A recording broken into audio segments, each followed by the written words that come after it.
বিসমিল্লাহির রহমানির রহিম। সমস্ত প্রশংসা সেই মহান আল্লাহ পাকের এবং লক্ষ কোটি দরুদ ও সালাম সেই রাসূলের উপর, বিশ্বের সকল মানব জাতিকে আমার আন্তরিক সালাম। আসসালামু আলাইকুম ওয়া রাহমাতুল্লাহি ওয়া বারাকাতুহু। আজকে কোরআনের একটি সূরার হাকিকতি বর্ণনা করব। কোরআনের 29 নম্বর সূরা, 45 নম্বর আয়াত। সূরার নাম আল আনকাবুত, অর্থ মাকড়সা। 45 নম্বর আয়াতে যে বাংলা অর্থটা করা হয়েছে, তুমি তোমার প্রতি প্রত্যাদিষ্ট কিতাব আবৃত্তি করো এবং সালাত প্রতিষ্ঠিত করো, নিশ্চয়ই সালাত বিরত রাখে অশ্লীল ও মন্দ কাজ হতে। আল্লাহর স্মরণই সর্বশ্রেষ্ঠ, তোমরা যা করো আল্লাহ তা জানেন। এই যে কোরআনে যে আয়াতটি বর্ণনা করা হয়েছে, সেই স্বীয় রবের অস্তিত্ব আমরা কিভাবে কায়েম করতে পারি, এই বর্ণনা পৃথিবীর অনেক মানুষই হয়তো জানে না। আল্লাহকে স্মরণ করার ভিতর দিয়ে আল্লাহর যে অস্তিত্ব কায়েম করা যায়, তারই বর্ণনা এই সূরাতে পেশ করা হয়েছে। আমি আপনি যখন এই পৃথিবীতে মানব জন্ম পেয়েছি, নিশ্চয়ই আমাদেরকে একটি জীবন দান করা হয়েছিল, আর সেই জীবনের অস্তিত্ব দান করা হয়েছিল। জীবন পেয়েছি পিতার থেকে, আর অস্তিত্ব পেয়েছি সেই মাতার থেকে। এভাবে আউয়ালে যদি আপনি যান, তাহলে সেই আদমকে আল্লাহ পাক পুতুল রূপে সৃজন করে আল্লাহর স্বীয় আত্মা থেকে আত্মা দান করেছিল হযরত আদম শফিউল্লাহকে। এভাবেই আমরা সেই পিতার থেকে মানব জন্ম পেতে পেতে এখন বর্তমানে মানব জন্মে এসে উপস্থিত হয়েছি। আমরা সে আকারে সূরাতে আদম হয়েছি।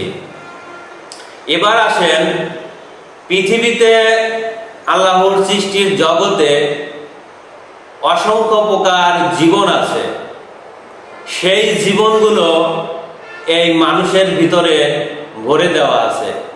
যা আছে বিশ্ব ব্রহ্মাণ্ডে, তা আছে এই মানব ভাণ্ডে।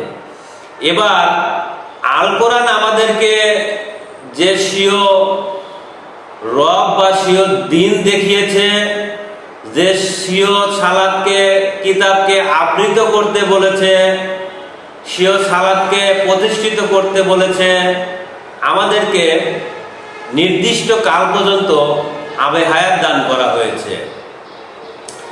এই আবে হায়াতের ভিতর দিয়ে আমাদেরকে আমাদের যে জীবন আছে, সেই জীবনকেই এই আল কোরআন কায়েম করতে বলতেছে যে তুমি তোমার স্বীয় কিতাব রচনা করো, তুমি তোমার স্বীয় সালাত কায়েম করো। স্বীয় মানে নিজ, সালাত মানে আমার এই পূর্ণ অস্তিত্ব, পূর্ণ জীবন ব্যবস্থা।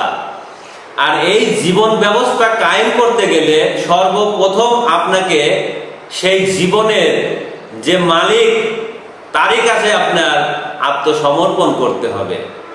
তার কাছ থেকে সেই দিক নির্দেশনা নিতে হবে কিভাবে এই জীবনকে পূর্ণ করা যায়।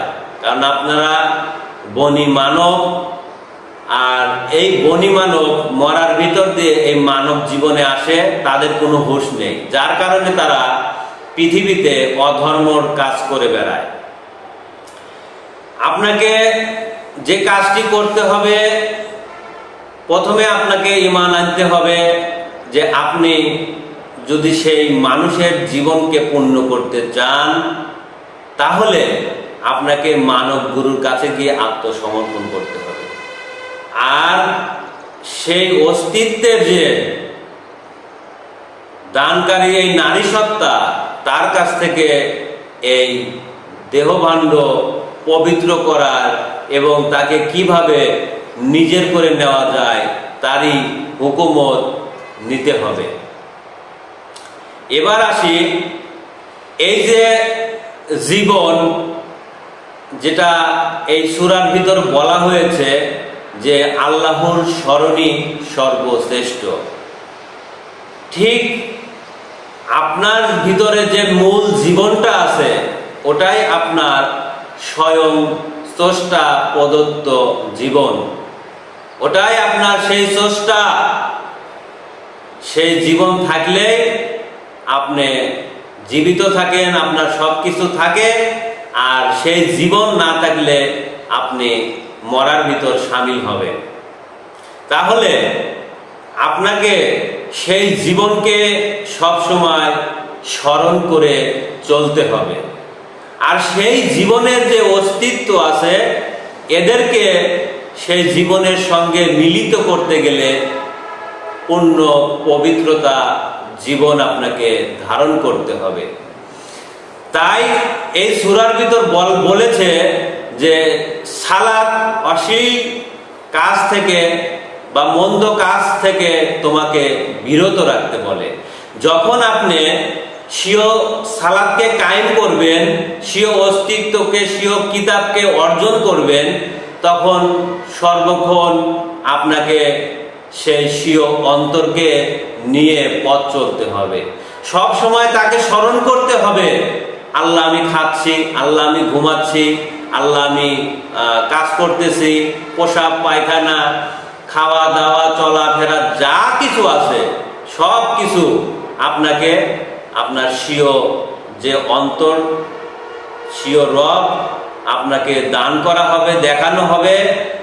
স্বীয় রবকে সঙ্গে নিয়ে সবসময় সেই কাজটি আপনাকে করতে হবে। তাহলে সেই মহান স্রষ্টার জীবন যদি আপনি ধারণ করতে চান, নিশ্চয়ই সে আল্লাহ মহাপবিত্র। এই পরম মহাপবিত্র, যার কারণে সে আল্লাহ। সেই আল্লাহর রঙে আপনাকে রং মিশাইতে হলে অবশ্যই আপনাকে পবিত্র জীবন ধারণ করতে হবে। আর আপনি যখন আপনার স্বীয় অন্তরকে, স্বীয় আল্লাহকে, স্বীয় আল্লাহর দিনকে যখন আপনি স্মরণ করে চলবেন, নিশ্চয়ই আপনি তখন সেই মন্দ কাজ করতে পারবেন না। তখন আপনার অন্তরের ভিতর থেকে আপনাকে বাধা প্রদান করবে, তখন আপনি আর এই মন্দ কাজ কখনোই করতে পারবেন না। তাই এই কোরআনের ভিতর বলেছে নিশ্চয়ই সালাত অশ্লীল কাজ থেকে বা মন্দ কাজ থেকে তোমাকে বিরত রাখবে। তাহলে যারা লোক দেখানো এই নামাজ পড়ে, মিথ্যা কথাও বলে, অসৎ কর্ম করে, সুদ খায়, ঘুষ খায়, জিনা করে, রাহাজানি করে, খুন খারাপি করে, এদের জন্য এই সালাত নয়। এরা লোক দেখানো নামাজ পড়ে, আর এই নামাজ তাদের জন্য অহেল দোজখ আনবে। তাহলে আপনারা নিশ্চয়ই বুঝতে পারলেন যে স্বীয় সালাত কিভাবে আমাদের কায়েম করতে হয়। স্বীয় সালাত কায়েম করতে গেলে আপনাকে স্বীয় জীবন লাগবে, অর্থাৎ এই দেহভাণ্ডের ভিতরে একটি জীবন আছে। জীবন ছাড়া এই দেহভাণ্ড টেকে না। আর এই দেহভাণ্ড থাকলে, সেই জীবন যদি না থাকে, তাহলে দুটাই অকেজ।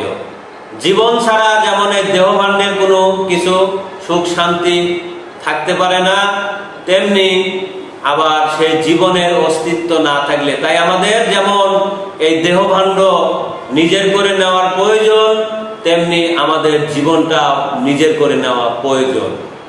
আর সেই কাজটি আমাদের করতে গেলে আমাদেরকে সর্বপ্রথম যে ব্যক্তি তার স্বীয় অস্তিত্বকে পূর্ণ করেছে, স্বীয় জীবনকে পূর্ণ করেছে, তারই কাছে গিয়ে আমাকে সেই পথ নিতে হবে। কারণ আমি তো জানি না কিভাবে এটি করতে হয়। আর এখানে জাতের হুকুমত এবং পারমিশনের বিষয়বস্তু রয়েছে।